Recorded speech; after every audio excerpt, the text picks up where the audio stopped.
Oi! Yes! Back to business. The second balls deep breakdown of the day. I almost forgot to let my hair down. It's 10 o'clock at night. Let's let our hair down. Let's have some fun. Let's talk some mixed martial arts, you guys. We got one more fight that we got to do a balls deep breakdown on this week. It's a banger. It's a light heavyweight fight. Jimmy Crute against Jamahal Hill. One of the best fights on the main card of the UFC Vegas 44 card that we've got coming up this Saturday. We got to try to find some angles. We got to try to find some bets. We got to find ways to make some money off of this fight. Thank you for joining me. I'm Uncle Weezy, your host, ready to take you through all the imaginable stats, history, and technical aspects of this light heavyweight banger that will be happening on this Saturday. Let's see what you guys are up to here in the chat. My man Raw Torque, the first one in the room, saying, just like sniffing the tears, Uncle is always in the driver's seat. Keep up the great work. Thank you, my man. I appreciate you hanging out with us, Raw Torque. Always good to have you in here, brother. My guy Brady in here. This is a banger. Lots of people on both sides here. Yeah, and for good reason.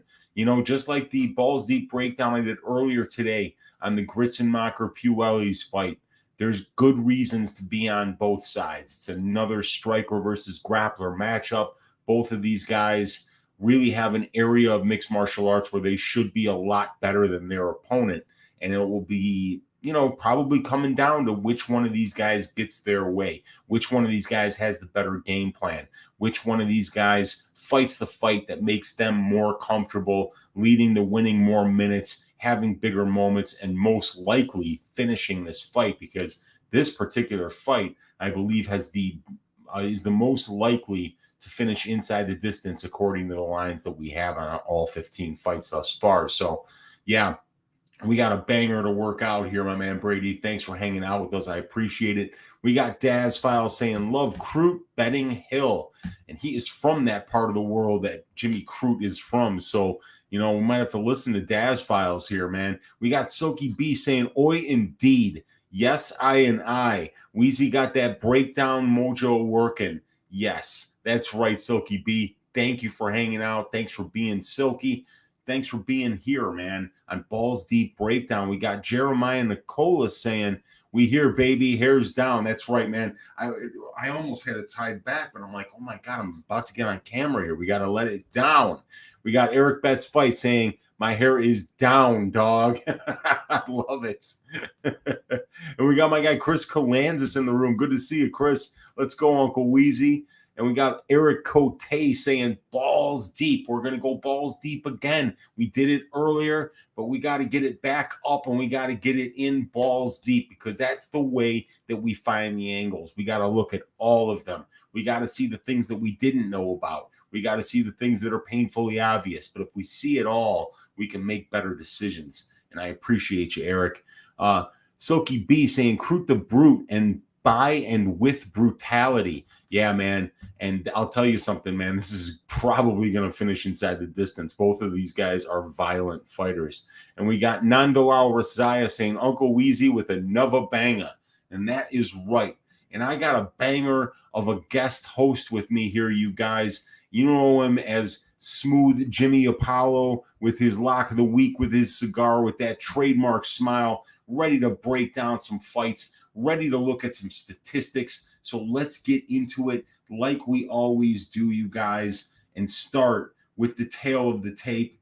As always, in the description of this video, you will find the link to all of these stats. And we've got, you know, the Alan Curtis fight. We got the Guida Santos fight. We got the Weeks Barberena fight. We got all 15 fights. There's a tab for each one of them.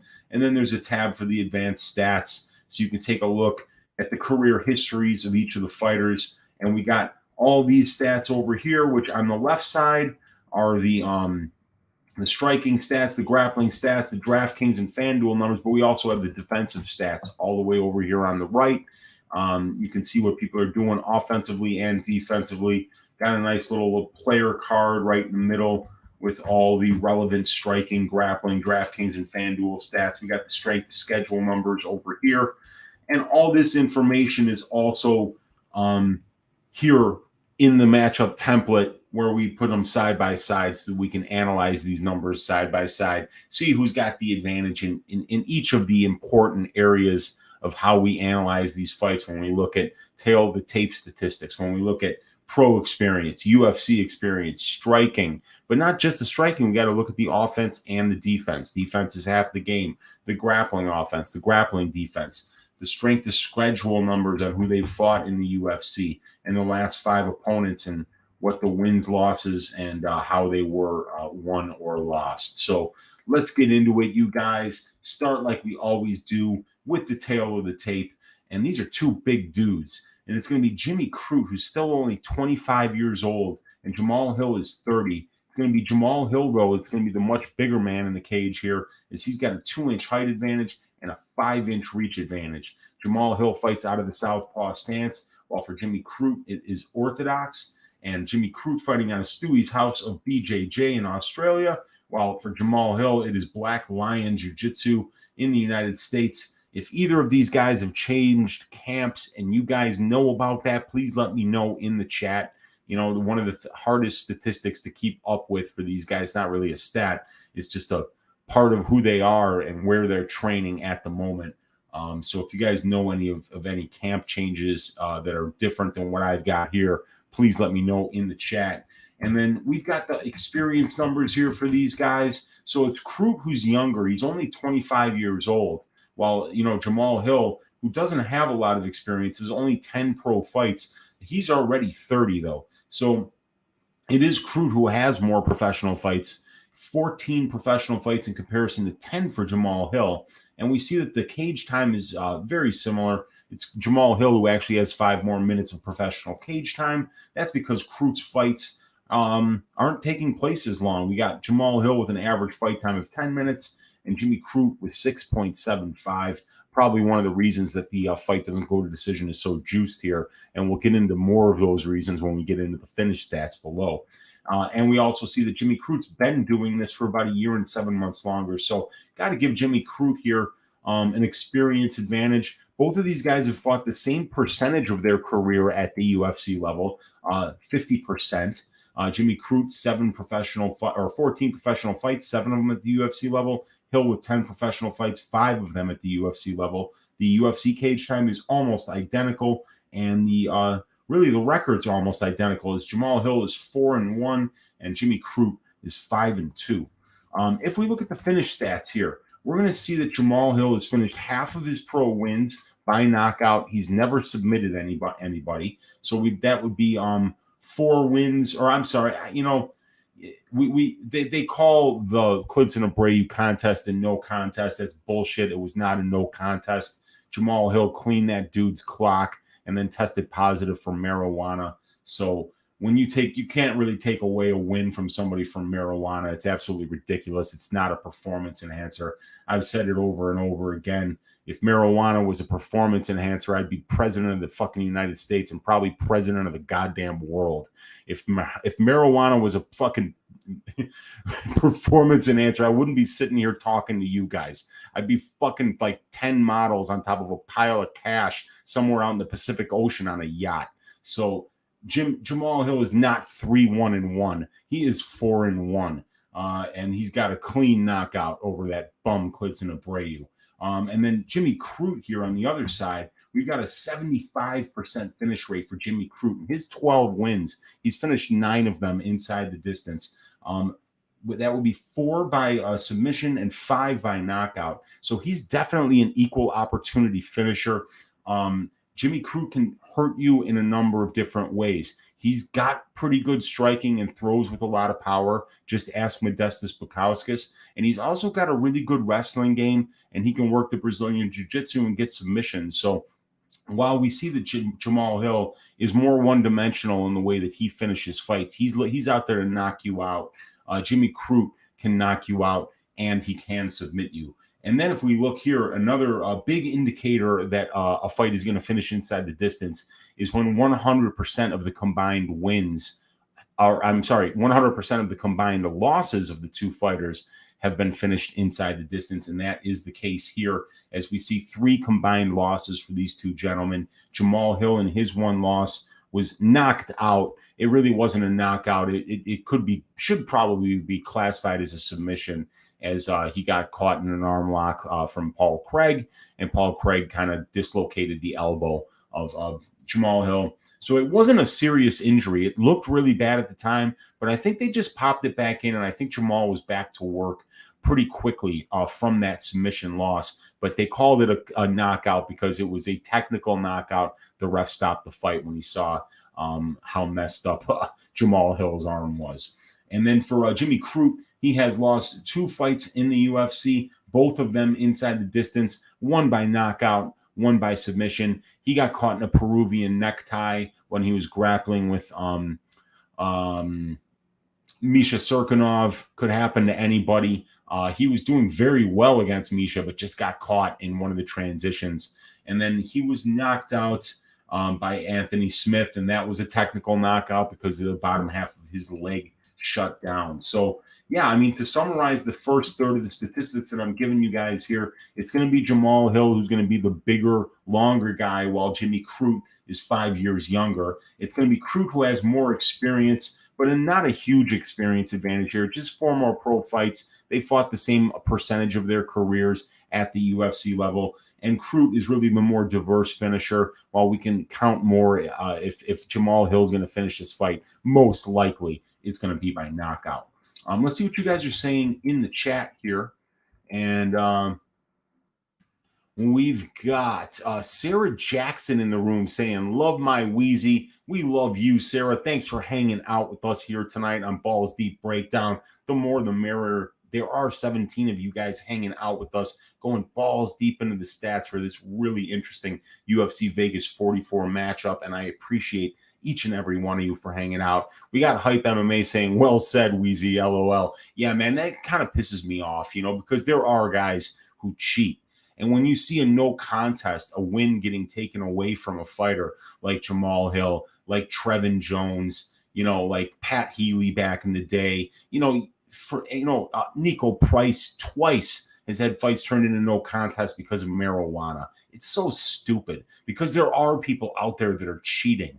And then when you know about the medicinal positives of marijuana, and that these fighters need non-invasive ways in order to deal with pain. This country already has a heroin epidemic, an opiate epidemic, and you punish professional adult, martial artists for using marijuana. It is absolutely stupid. I really hope that all these people who have lost these fights can get these no contests overturned and put back into the win column for them, because they earn these wins. And to suggest that somebody's going to be a better fighter because they smoke marijuana, other than to deal with the pain that comes with as a part and parcel with being a professional mixed martial artist, is just ridiculous. Nothing gets me more fired up than that. So yeah, and MMA Asphalt saying, if that ain't the truth. Yeah. And it enhances everything but performance. And I mean, how could that be anything but true? It's ridiculous, man. And Chris saying, Uncle Weezy dropping that science. Great show tonight. We got Silky B saying, ha, fucking ha. Weed gifted president. Comedy for the win. Daz gives me the virtual hug. Loving it. Jeremiah Nicola, after that marijuana support, lifelong fan. I appreciate that, Jeremiah. I'm a lifelong fan of marijuana myself. So it's a lifesaver, and it is, man. Especially, like I say, this is a sport where these guys have to deal with pain. They have to deal with trauma, and marijuana is non-invasive. It's non-harmful. It's great medicine. So these guys should all be allowed to use it as much as they need to use it. It was cool to see Elias Theodoro speaking out for it.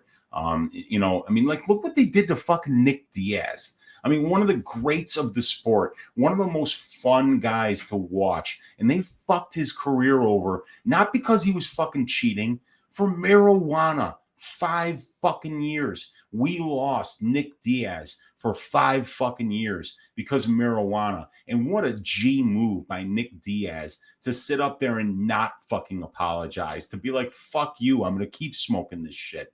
And think about that. They did that to him. They did that to fucking Nick Diaz and did that to us, because we got deprived of watching Nick Diaz fight because these fucking commissions wanted to make a point about marijuana, a point that didn't need to be made, a point that just hurt good athletes. It hurt people and it forced them down roads that they shouldn't have had to go down in order to solve their pain problems. So, man, you got me talking about this shit now. Sorry about that. We're off on a little bit of a tangent here. We don't need that marijuana slander over here. No, we do not, man. And Silky B, just tell him it's CBD. Diaz, I remember that. I remember Nate saying he had that CBD pen after one of his fights. I love it, man. But let's get into these striking stats, you guys. And like I said, I'm calling this a striker versus grappler matchup. It's pretty plain to see. When we look at a guy like Jamahal Hill, who's throwing 14.4 significant strike attempts per minute, and Jimmy Crute, who's throwing only 7.52. We'll see that these guys spend a much different percentage of their fights in the UFC in control time positions. It's Jamahal Hill who's trying to work it to keep it standing. It's Jimmy Crute who, for the most part, is trying to get the fight to the ground. And we see that Jimmy Crute's the more accurate striker. Both of these guys are landing a significant amount more than their opponents do. Jimmy Crute's outlanding his opponents by about 1.55 significant strikes per minute, a fantastic ratio, and showing a lot of power here as he's landed 3 knockdowns in his UFC fights and only 154 significant strikes landed. He's landed 3 knockdowns, representing a 1.95% knockdowns per total significant strikes landed, and he's averaging 1.24 knockdowns per 15 minutes. So some really nice power on the Crute side. 50% striking defense is not great, but it is better than what Jamahal Hill is showing us here at 45%. So yeah, while Crute is landing 1.5 significant strikes more per minute than his opponents are, look at what Jamahal Hill is doing to his opponents, you guys. 7.5 significant strikes landed per minute, 3.6 absorbed. So that is almost a 4 significant strike differential per minute. This guy is very dangerous on the feet. He throws a ton of volume, and he throws way more volume than his opponents do. As his opponents are throwing less than 7 significant strike attempts per minute, Jamahal Hill is throwing 14.4. So Jamahal Hill is not only going to be longer and taller here, he's probably going to be throwing more strikes. He's going to be a little bit less accurate and maybe a little bit less powerful on the feet, but he will be winning the minutes as he is much straighter to the target. He throws a lot of kicks, and because he's a southpaw, he gets to throw that power left hand and that power left kick all the time when he's fighting orthodox fighters, just like Jimmy Crute, who is an orthodox fighter here. So this is going to be a situation where as long as this fight is standing, Jamahal Hill is going to be winding up and throwing those weapons. And we can't talk about what Jamahal Hill does well on the feet without talking about Jamahal Hill's conditioning. And thus far, from what I've seen in the UFC, this guy's conditioning is excellent for a light heavyweight. He throws more volume as the fight goes on, and you see him warming up. He is a bit of a slow starter, in my opinion. He throws a lot with heat, and he does throw a lot of volume, throws with a lot of power, but he doesn't get tired doing it. And he does like to turn up that volume as the fight goes on. So he uses that conditioning as a weapon. He uses that pace as a weapon. And we can see it right here in the 14.4 significant strike attempts that he throws in a minute and the 6.55 that his opponents throw per minute. This guy is doing a very good job of out-voluming his opponents, and he's using his conditioning as a weapon. But when we talk about his striking defense, even though he's outlanding his opponents by 3.9 significant strikes per minute, which is probably the best in the division.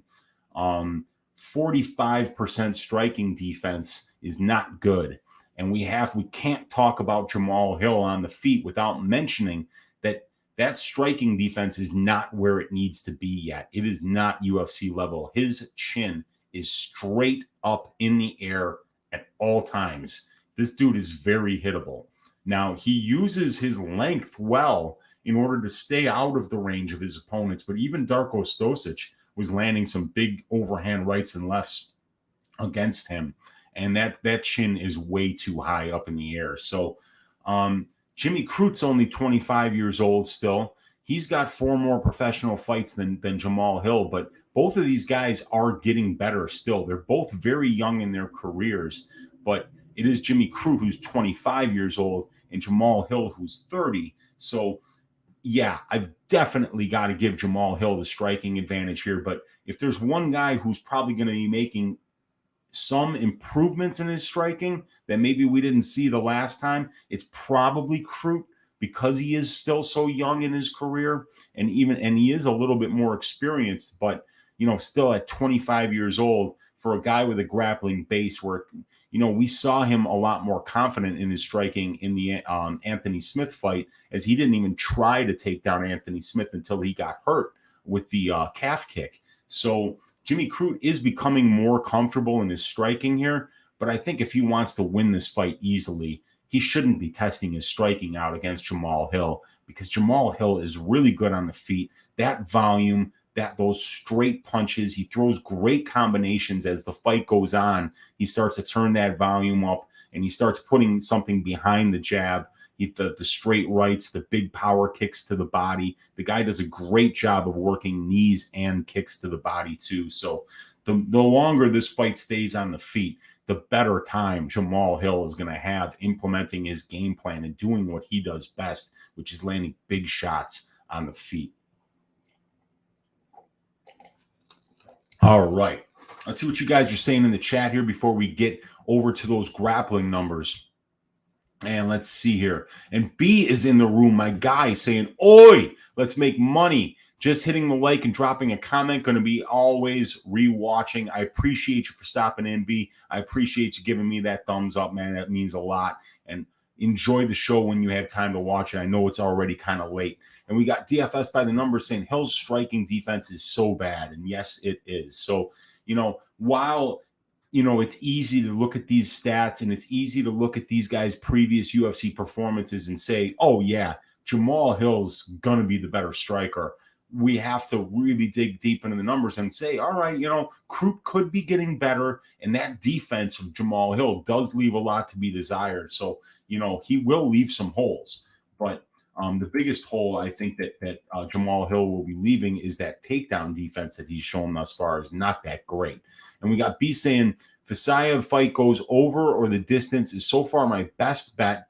Juga Huawara fight goes over too. Yeah, I tend to agree with you, because Manel Kape is extremely explosive, but he also is very smart in the way that he uses his explosiveness. He doesn't empty his gas tank early. When you are as explosive as Kape, there's a cap on how many explosive movements you can make in a 15-minute fight without completely emptying your gas tank. And Kape does seem to be very aware of saving his explosive movements for the best time.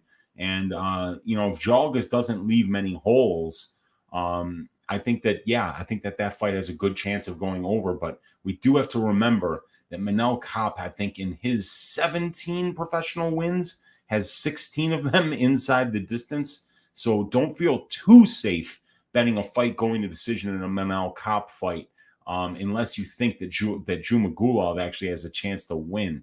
Because if Manel Kape won this fight by decision, it'd be like the second time in 18 wins. So not a very likely result, but Jamahal is tough, and his fights have been close thus far. So very interesting look there, B. Hill had a bad interview. Put money on Crute after watching his interview earlier today. Okay, very interesting. I haven't seen the interview, but sometimes they leave a lens and they say some things, and you're like, why are you saying that shit? I remember when in Crute's last fight, I had money on him. I had already placed a 2-unit bet on him. And then I saw an interview, or I was listening to an interview, and he said that he thought his stand-up was better than Anthony Smith's, and he wanted to test his stand-up against him. And I was falling asleep when I was listening to the interview, and I was like, Jimmy, no! And then I fell asleep, and I'm like, I hope I dreamed that. But I went back and I watched it. I'm like, oh, shit, he actually said that. But then I thought to myself, he probably just wants Smith to think that, because Smith has no takedown defense at all and no get-up game at all. He'll just lay there. If you want to win minutes easily on the ground against Anthony Smith, you could do that. So I was really surprised when Jimmy Crute didn't take that route.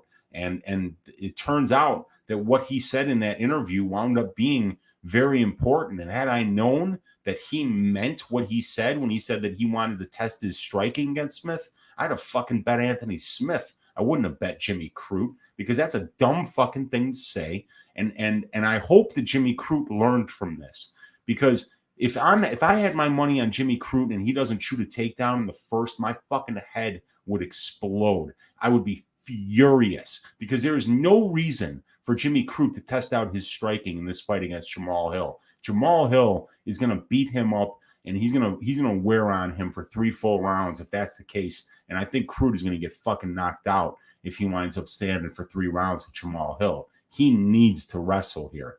And Jazz Fowl saying Crute leg kicks have a nice slap. Yeah, he landed a ton of leg kicks against Smith.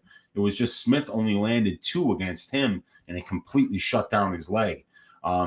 Silky B saying Crute reminds Hill that his grappling is not even close to okay at this level. Well, I mean, yeah, I agree. He better fucking remind Hill of that. If I'm putting money on Jimmy Crute and he doesn't wrestle, I am done with him for the rest of my life. And I'm already not betting Crute now because of that horrible game plan against Smith. I need to see him learn from that. I need to see him learn from that in this fight by doing what he did in this fight, exactly what he did in the Oleksiejczuk fight, which was come out and shoot a takedown in the first 4 seconds and use his grappling in order to win that fight, which is exactly what he did. Who has worse IQ, Crute or Hill? We're going to find out on Saturday, because, you know, as bad as Crute's IQ was against Serkinov, he didn't have to grapple with Serkinov, but he did, and got caught. And he didn't have to strike with Smith, and he chose to. So he showed some really bad fight IQ there. But then if you go to the previous fights against Bukauskas, against Oleksiejczuk, against Alvey, he fights really nice game plans, and he mixes in his grappling exactly as he should. He stays out of trouble, fights really well. But, you know, Jamahal Hill, before the Paul Craig fight, was saying he wanted to test his Craig's ground game.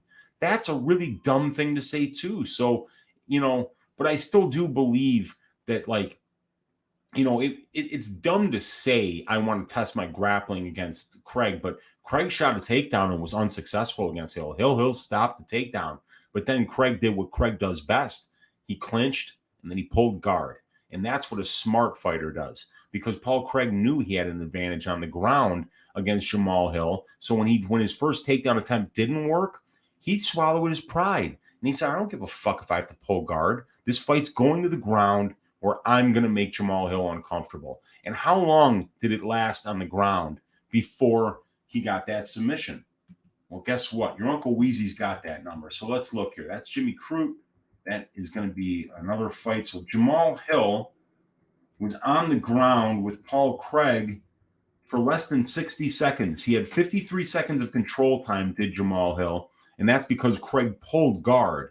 And then it was only 3 seconds of control time for Paul Craig. And that was probably up against the fence. So it took less than 60 seconds for Paul Craig on the ground to submit Jamahal Hill. So if that's the case, you would like to see Jimmy Crute go to the grappling early and often, take the path of least resistance, because like Daz Files said earlier, or if it was Raw Torque, I forget which one of you guys said it, Jamahal Hill's grappling is not UFC level yet. He's still new to the game, still only 10 professional fights. I believe he's got a blue belt in Brazilian Jiu-Jitsu. So Jimmy Crute should be taking the path of least resistance and attacking this blue belt on the ground. Raw Torque saying might sprinkle first round KO for Hill, then live bet after that. I think Jamahal Hill, if you're betting Jamahal Hill, you want to get him late, because if he survives the grappling changes for the first round and a half, I think that's when Jamahal Hill, his conditioning starts to shine through. He starts putting together his combinations more as the fight goes on, and he starts throwing with more volume as the fight goes on. And when he starts doing those 3 things, A, stopping takedowns, B, putting his combinations together, and C, putting the volume on you, that's when Jamahal Hill wins fights and he finishes them inside the distance when he does those three things. Daz File saying Crute kind of crazy. Yeah, he is kind of crazy. That crazy motherfucker lost me 2 units the last time out by deciding that he was a kickboxer against Anthony Smith. So that's not a good crazy. Eric Cote saying, I wonder if there's any residual damage to Hill's arm. The Craig fight was only 5 months ago. I don't think so, Eric, and here's why. It was not a break. It was a dislocation. So those dislocations, while they have lingering effects, they get popped right back in, and there's really very little rehab as far as I know. Now, I am not a medical expert. Don't take medical advice from your Uncle Weezy ever. But I don't think that this was a serious injury that's going to cause him problems in the future. But we would need to ask Jamahal Hill to get that answer. And I don't think he's going to tell us, honestly, if it is hurt. Daz Files saying, yeah, it's likely he shoots immediately after the Lionheart fight. Well, he better. B saying, Anthony Smith and many fighters love being on their back. That's a red flag. Yes, it is. Hill isn't wanting to be on his back, I am sure, in this one. Yes, that's right. That's right. See, you could be stupid, but even Jamahal Hill knows I'm better off if this fight is standing. So I don't think he's going to play jiu-jitsu if he gets put on his back. I think he's going to do what Gritzenmacher is going to try to do if Puelles takes him down. Try to get back up. Get to that hip. Get your ass, out. Shrimp. Get your back to the cage. Stand up. Make him work for another takedown. And then just exhaust them. Do it over and over and over again until they stop trying to take you down. Hill hurt his arm, leg, foot, and had death in the fam. Oh, shit, man, that's not good. I'm all in on Crute. Yeah, well, if Crute grapples, he should make this look easy. Mr. Ray saying, good research, B. And B saying, you sound a bit nasal. You feeling okay after the Rona? Yeah, I mean, I'm still a little bit got a little bit in the lungs, but yeah, and I got to kind of clear out the nose as well. But yeah, this was like a cold for me. That's what COVID was. It was cold symptoms. I didn't have like a splitting headache. I didn't lose my taste or my smell or anything like that. So yeah, there's still some residual effects there. And I probably should have blown my nose, gotten a good nose blowing before I went on, but we're just going to have to deal with it today. But yeah, not quite 100% yet, but I'm definitely COVID negative. So that's a very good thing. Thanks, B. Ryan asking if the Mullets are going 2-0 this weekend. Man, when I was watching tape earlier for one of the earlier fights, I saw Ricky Simon. And man, his mullet in the, the Font fight? I think it was the Font fight. Man, was it glorious. Man, and it looked good. So, yeah, I mean, it got me thinking, which of the mullets, are going to do well here. And they might go 2-0 this weekend, but it seemed to me more like that 2020 was year of the mullet. 2021, I think, is year of the fat-ass back tattoo. But we will see, man. We'll see how it goes. The mullet parlay is plus 109, says DFS by the numbers. Well, you heard it here first, you guys. Right here on Balls Deep Breakdown, we got a plus 109 mullet parlay. That could be the play. We're going to have to see how it goes here.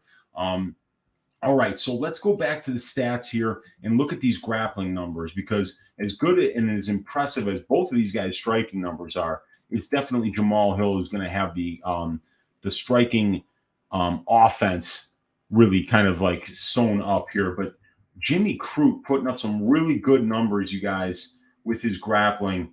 And we see here now, how many fights does Crute have? 7 fights. Okay, so Jimmy Crute has been 12 out of 15 on his takedown attempts in his 7 fights. 80% takedown percentage, averaging 4.97 takedowns per 15 minutes, 2.07 submission attempts per 15 minutes. So when he gets the fight to the ground, he's very active trying to finish it. And he's got almost 38% control time on the aggregate, despite the fact that he's attempting just over 2 takedown attempts per fight. And he's getting about 1.6 per fight. So, yeah, very good. Really good numbers here. And we see that Jamahal Hill has never even attempted a takedown in his 5 UFC fights. So that's a clear indicator that he wants to keep the fight standing, that he's most comfortable standing, and that's where he does his best work. And here we see that Jamahal Hill is controlling his opponents 3.25% of the time, being controlled 6.41% of the time, meaning that over 90% of his fights are taking place at striking range in the center of the cage. That's where Jamahal Hill wants to keep it. That's where he does his best work. And despite the fact that Jamahal Hill has attempted 0 takedowns and his opponents have attempted 14, he's still only being outcontrolled 6% to 3%, barely at a 2-to-1 ratio. So Jamahal Hill is not showing the best takedown defense by percentage-wise, but he is trying to get up almost immediately when he does get taken down. All 6 takedowns against Jamahal Hill happened in the Darko Stosic fight. So other than that, so we've got good numbers here. This is very encouraging if you're on the Jamahal Hill side and you're saying, wow, I mean, if he does what he's done in the past here and keeps this fight standing 90% of the time, you got to love him at dog money. But we do see that Jimmy Crute's fights are taking place in control time positions here, about 19 plus 37. So 56% of the time, Jimmy Crute's fights are taking place in control time positions. So that's going to be the struggle here, you guys. It's going to be, can Crute get this fight to control time positions about 60% of the fight? Or can Hill keep it out of these control time positions and keep it at striking range around 90% of the time? And here's one of the interesting stats that I wanted to bring up, is that this is Jamahal Hill's experience, right? So he's got a win over Alexander Popek. He's got a win over Darko Stosic. He's got a win over Klidson Abreu. He's got a win over Ovin St. Preux, and then he's got a loss to Paul Craig. And this, like I said, the Paul Craig fight was on the ground for less than 60 seconds in control time positions, and he got subbed because Paul Craig is a wizard from his back and is somebody you just don't want to grapple with. And Darko Stosic was trying to take him down over and over again, but even on those 6 takedowns, he was still only able to control Jamahal Hill for what would be 15% of the fight. So even in the Darko Stosic fight, where Stosic shot for 14 takedowns and got 6 of them, or maybe it was 12 takedowns, I believe. But here, no, we got it right here. Darko Stosic was 6 of 9 on his takedown attempts. So on those 9 takedown attempts, he still was only able to control Jamahal Hill for 139 seconds. And that is less than 15% of the, or it's just a little over 15% of the fight that Jamahal Hill got controlled. So that's with 9 takedown attempts and 6 successful takedowns. So this is what we want to see out of Jamahal Hill, is even if he does get taken down, will he be able to get right back up? And if he does, is he going to be able to drown Crute in that volume as the fight goes on if he stops these takedown attempts? Like I say, this is going to be the battle of Jamahal Hill's, what is it? The takedown defense for Jamahal Hill is at 57%. So that's not very good. But if he keeps getting up and he keeps the fight standing 80% of the time, and this fight goes to decision, yeah, there's going to be a high likelihood that Jamahal Hill wins a lot of minutes and comes out with a decision win in this fight. So, but the problem that I wanted to bring up here is we got to remember that this is the only guy in Stosic who really tried to take him down. See, we know that Jamahal Hill is very comfortable striking. We know that he does his best work when he's striking. So we'd like to see in his past more guys trying to take him down. Popek shot for 4 takedowns, didn't get any of them. But if you go and you watch that fight, Alexander Popek never tried to chain wrestle, never committed to the wrestling like we think that Crute will here. Stosic got 6 of his 9 takedowns, but still Hill kept getting back up and made him work for those takedowns.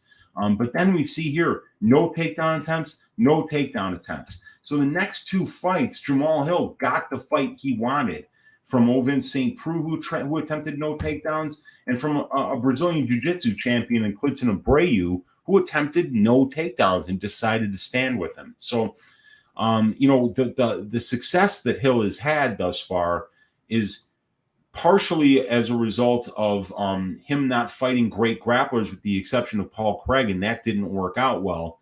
And then him fighting guys like St. Preux and Abreu, who fought with really poor game plans, because both of these guys are better grapplers than Jamahal Hill will ever be. I mean, St. Prue's getting the St. Prue chokes all over the place, subbing out guys like Yushin Okami and shit. And he doesn't even attempt a takedown. So, you know, I think Hill does really well when people give him the fight that he wants. And we got to make sure that Crute doesn't do that. But I think that Crute is going to wrestle here. But if he gives Hill the fight that he wants, you know, Hill at plus 140 is just massive value in my opinion. Let's see what you guys are saying here in the chats. So B saying he's all in on Crute. Mr. Ray saying good research. B sound a bit nasal. Mullet's going 2-0 this weekend, so we got the mullet parlay. I need to blow my nose from October to May. Stay healthy, Weezy. Yeah, dude. Yeah, especially in the springtime. Shit gets nasty. We got Hammer and Hog saying Crute with one leg still took down Anthony Smith. I like Jimmy. Yeah. Jimmy Crute, he should have been shooting for takedowns long before that. I thought the year 21 was the year of the blonde hair, but Hawes ruined that. Yeah, he did, man. Losing to the action man, Chris Curtis. But the blonde was doing good before that. Hawes killed parlays. Yes, he did. B saying Hawes used a huge parlay for me. I also had many bets tied to Hawes, eggs and baskets. That's rough because I didn't see that coming. I mean, like, I thought that, you know, Curtis could be live for a knockout, but a first round knockout against Phil Hawes. And Hawes was looking so good up until he got caught there, man. That was a wild result. And Mr. Ray saying, me fucking too, bro. He fucked a good amount of mine. And Tristan saying, data is awesome. Nothing like cold, hard facts. Yeah, that's what I try to bring every single time, is talk about all the data in these fights. That way you can't really argue with me. You can argue with the data. DFS by the numbers saying, would be interesting to know the control numbers for Darko. He's no Crute on the mat at all. Yeah, hell, let's look. I got Stosic. We can take a look in my database here. And we can see what his control time numbers are. So men's 205. Let's look for Stosic.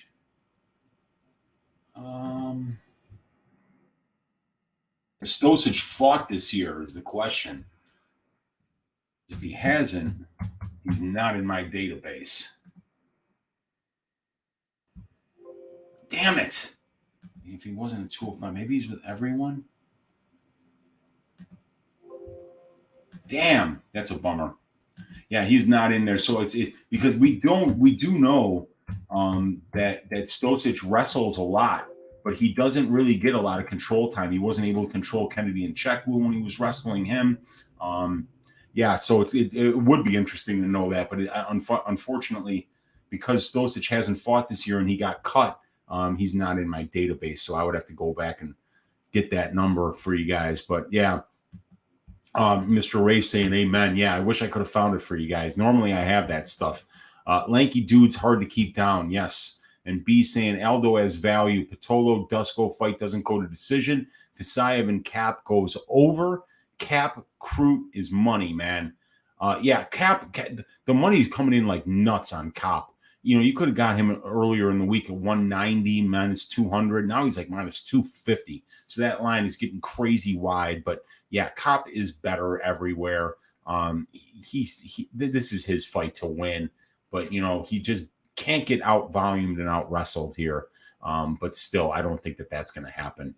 Austin Johnson saying Crute bet is sus. Well, there's a lot of money coming in on Jamahal Hill at the moment, but there was a lot of money coming in earlier in the week on Crute. So we'll see where it winds up balancing out here. But let's look at these strength to schedule numbers that we have here, you guys. I've got Jimmy Crute with a little bit better overall strength to schedule. His ratio is better by 0.2 than Jamahal Hill's, and he's fighting slightly more experienced competition. If we look at the wins, maybe just a little bit better for Crute as the ratio 1.38 to 1.17, and the total fights only one less here for Crute than Hill, so very close on the wins.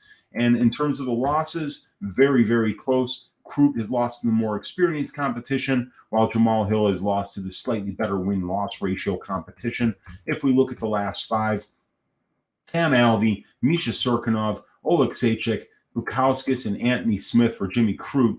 And then it's an Alexander Popek win for Jamahal Hill for the Contender Series. Then it's Darko Stosic, Klidson Abreu win by knockout, win over Oven St. Preux, and a loss via knockout to Paul Craig, which was really more of a submission. But anyway, so the strength of schedule is close, you guys. Give Crute just a very small advantage there, but it's going to be Jamahal Hill with the tail of the tape advantage here, as he's 2 inches taller and has a 5-inch reach advantage. But Crute is 5 years younger, and that is statistically significant as well. And then we got Crute with a little bit of an experience advantage here. It's going to be Crute, who's the more diverse finisher, being able to finish fights via knockout and submission, while Jamahal Hill really more of a knockout artist.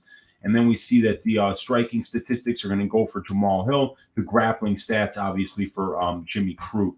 So, yeah, Crute gets the advantage in experience, grappling, and just a little bit in strength of schedule. And then Jamahal Hill is going to have that tail of the tape advantage, that striking advantage, and the conditioning advantage, in my opinion. So, yeah, very interesting fight. Which side are you guys on here? I'm going to pick Jimmy Crute because I have to think at this point in his career that Anthony Smith was a lesson learned, because he could have easily won that fight. And these guys, at the end of the day, it's about making money while you're still able to fight, because, who knows what your life's going to look like after being a professional mixed martial artist for 20 years when you're in your 50s. Who knows what kind of life that is. You're probably going to be in a lot of pain, maybe have some CTE. Life might not be great. You got to win. You got to strike while the iron is hot. You got to make as much money as you can to set up your family while you're here. That means winning fights. That means not taking damage. That means being smart. That means using your grappling advantage when you have it. So I think that Crute is the side here because I think he's going to grapple, and I think he's going to, show us the biggest hole in Jamahal Hill's game, which is that takedown defense and that submission defense. So I think that's where Crute needs to get the fight. And if he's smart and he does that, he should be able to exploit that hole in Hill's game, really work it. But I think if he doesn't finish the fight in the first 2 rounds, that third round is going to be very hairy, because it's going to be very hard to get those takedowns on Jamahal Hill when you're tired. And Jamahal Hill seems to get stronger as the fight goes on. So I could see a Jamahal Hill third round prop, having a little bit of fun here and maybe going for that. But here, let's keep these stats up here and see what else you guys are saying. Lanky dude's hard to keep down, I think, is where we left.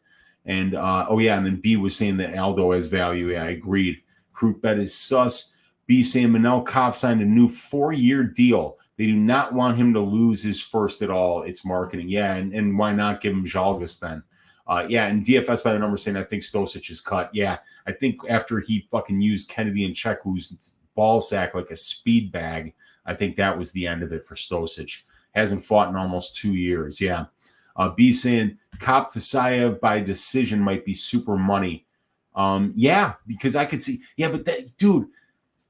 Well, all right. If you're saying just Kopp money line parlayed with Fisayev by decision, I could see that. But I wouldn't bet Kopp to win by decision. The guy's got 17 professional wins and 16 of them are inside the distance. So, Jalgas is not an easy guy to finish by any stretch of the imagination, but God, Manel Kopp finishes fights. So if you're just talking Kopp and then Fisayev by decision, that would be fine with me. But I wouldn't bet Manel Kopp to beat anybody by decision. The guy is a great finisher. Dad's File saying Crute has a hard head. Maybe Hill by decision a go. Could be. Ryan Geisel saying I got Jimmy coming for revenge after the Smith fight. Yeah, he better be Ryan because he needs to win this fight, man. Crute, Australia, says Nick Alexander. Hell yeah. Crute higher ceiling for DK. Yeah, because of the grappling upside, Nandalal. I think Crute's a great DraftKings play. He's in my cash lineup for sure. B saying Hill by BLM. Can you win by BLM? Can we get like some kind of a special submission where you win by BLM? I don't know what that would be, but that would be a very interesting. See if we could pull that one off. Be appreciated. Crute ground and pound. Yes, that could absolutely be a path for him. DFS by the numbers saying Crute, but going to keep on waiting and see where the line goes. Crute is minus 160 on FanDuel, and money's still pouring in on Hill. Might just pass. Yeah, man, if this gets to like where you can get Crute at minus 150, I'll probably have to get on board. It's Crute Santos 2, says B. I like Santos too. Yeah, Santos is my ass shaving of the week this week. I think that this is a very, very bad matchup for Clay Guida, the Carpenter. Nick Alexander saying uses ball sack as a speed bag. Yeah, dude. I mean, like that's a funny thing to say, but when it's you that's getting your ball sack used as a speed bag, it is not funny. It'll bring tears to your eyes, man. There's nothing worse than getting fucking hit in the stones, man. It is not fun. And Darko, poor Kennedy and Chekwu. I hope he can have kids after that fight because, my God, that was a ball sack beating. Daz File saying, Aussie, Aussie, Aussie, oi, oi, oi. Hey, Aussies, we are Weezy friends by default because we like to oi. I love oi. Oi is one of my favorite words. It always has been. That's why it's my greeting when I get to finally see you guys in between content. I just want to come on here, scream oi. Let's get into these stats, man. And Daz Files is the man. Yeah, you guys. So, I mean, we've kind of went through all the stats here. You know, like I say, to just summarize it one more time, Jamahal Hill is going to be the bigger guy, the longer guy, the taller guy. He is going to have the conditioning advantage here. He is going to have the striking advantage here. Although his striking defense does leave a lot to be desired. He keeps that head up in the air. That could be a big hole for him in the striking if Crute is a little more accurate and brings a little more diversity to his striking. And yeah, those are the advantages for Hill. And Crute's got a slight experience advantage. He's the more diverse finisher is Crute. He's going to be the better wrestler here and the better grappler and the better submission grappler and the better minute winner on the ground.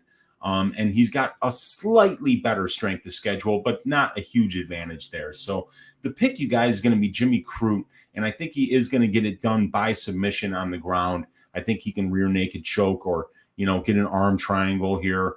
I think that he's going to put Jamahal Hill into some very bad situation on the ground here, and that Jamahal, in his zest to try to get up and try to get back, stand back up and keep this fight standing, might make a mistake, leave his neck out there, and wind up getting submitted.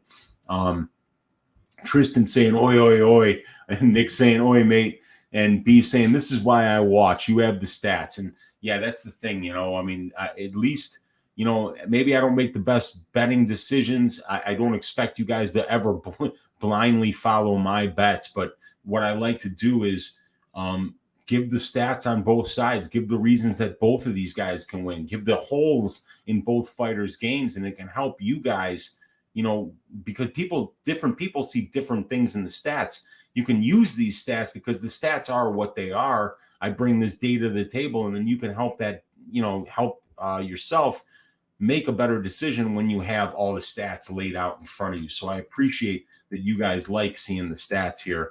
And that's why you guys watch the show, man. And I appreciate that. There's 27 of you guys in here with me for an hour talking about just one fight. This is what mixed martial arts enthusiasts like us do. We look into all the angles. We try to find all the best ways to make some money betting on this. So right now, let's see. Let me refresh this page and get the most up-to-date lines. We can kind of see where we're at. So we've got Jamahal Hill. You can get him as good as plus 150 right now. But you see that he opened up at plus 185, did Hill. So Crute opened up a much bigger favorite. Then the money came in. They got him down to plus 134. And then we see it go to plus 143. And then goes up above plus 150 here, up to about plus 159 on yesterday. And then back down now to plus 144. So a lot of money from yesterday to today goes from plus 159 to plus 144. So there's definitely a lot of money coming in on the plus money for Jamahal Hill. I think a lot of people are dog hunting this week. And Jamahal Hill is definitely one of the darling dogs of the week, along with Puelles, along with Mallory Martin, along with a lot of people like William Knight this week. I've got a small bet on Jared Vandera at like plus 180 something because, I mean, he's just going to be so much bigger. And this dude's Mirzakhanov's conditioning is extremely suspect. And he's going to probably be like 50 pounds lighter. He's going to have a 9-inch reach disadvantage and a 7-inch height disadvantage. And if he gasses out like he has in past fights, he's going to be in a whole heap of trouble. So I figured it was worth a small bet on Bandera. But if we look at some of the props for this fight, we can see that the fight doesn't go to decision is juiced up here around minus 325 right now. So not a whole lot of value there. The fight goes if you want to be cheeky and maybe lose a year off your life, hoping that this fight doesn't finish. You can get it at plus 250. Nice little lottery ticket there. Hill by TKO, you can get as good as plus 250 if you think he knocks out Jimmy Crute here, if you think he's able to keep this fight standing and wear on him with the volume and knock him out. Well, that would be the way that he would probably get it done. Crute by submission is sitting here between like plus 200 and plus 300, depending on the book that you go to. But Crute by submission at plus 300 on FanDuel, not a bad luck. That could be interesting as well. And let me see what the Hill round 3 prop is, because you can get it at plus 1,300 on FanDuel. And I think that that's his best way. Or that's Crute round 3. Hill round 3 is like plus 1,200. So isn't that funny? That even the books recognize that Hill's conditioning is better than Crute's, and that Crute's game plan, being grappling heavy, will be the more likely guy to gas out here. So it's funny that even though Hill's the underdog, you don't get as good of odds on Hill in round 3 as you do on Crute in round 3. So it's very interesting. It's kind of like the books are telling us, yeah, we believe it's Crute early or Hill late. And then when you look at the fight doesn't go to decision line and an implied probability of like 76, 77%, you know that the books are thinking that this fight's going to finish inside the distance. So, yeah, you guys, I'm going to pick Crute to win this by submission in the first or the second round. But I also think that if you want to use the fight doesn't go to decision as a parlay piece this weekend, I think it's a pretty good one. This fight should be violent. Somebody should be getting finished. Either Crute's going to be getting knocked out or Hill's going to be getting subbed. But this is going to be an all-action war. I can't wait for this fight. It's why I had to talk about it with you guys tonight for about an hour. I appreciate all you guys hanging out here on a Wednesday night with me, your host, Uncle Weezy, for a Wednesday night, late night, balls deep breakdown. I am going to leave it right there. That is going to be the end of my content for this week. I will be back 1 hour before the prelims start on Saturday on DFS by the Numbers channel for Best Bet with Narco Cop and I think one other guest, but I'm not sure if that guest will be showing up this week or not, but it should be a special guest. Looking forward to that. And then I'll be back Sunday night for Stat Diggers on Pub Sports Radio, 5:15 p.m. Central Time. But thank all you guys for hanging out with me on a Wednesday night here for Balls Deep Breakdown. God bless each and every one of you guys. And I will see you on my channel next Tuesday night for Just the Tip, 10 o'clock Central Time, for the pay-per-view card that I cannot wait to talk about with you guys. I'm going to get a late night start on next week's stats. They should be ready by the end of the day tomorrow. As always, if you want an early look at those stats before my videos come out, just hit me up on Twitter. Please leave a like on your way out. And if you haven't subscribed to the channel, please subscribe to the channel. I'm trying to get to 1,000 subscribers before the UFC events end this year. If I could get that, that would be a great goal for me to achieve here in 2021. But I appreciate you, whether you subscribe or not. I appreciate you, whether you like the video or not. Just thank you for hanging out with your Uncle Weezy on a Wednesday night and talking fights. And we will do it again next week, you guys. See you next Tuesday, says B. I appreciate that, man. Well done. Thanks to everybody that's hung out in the chat, you guys. And we'll see you next week. Let's stack cash tickets like flapjacks for UFC Vegas 44.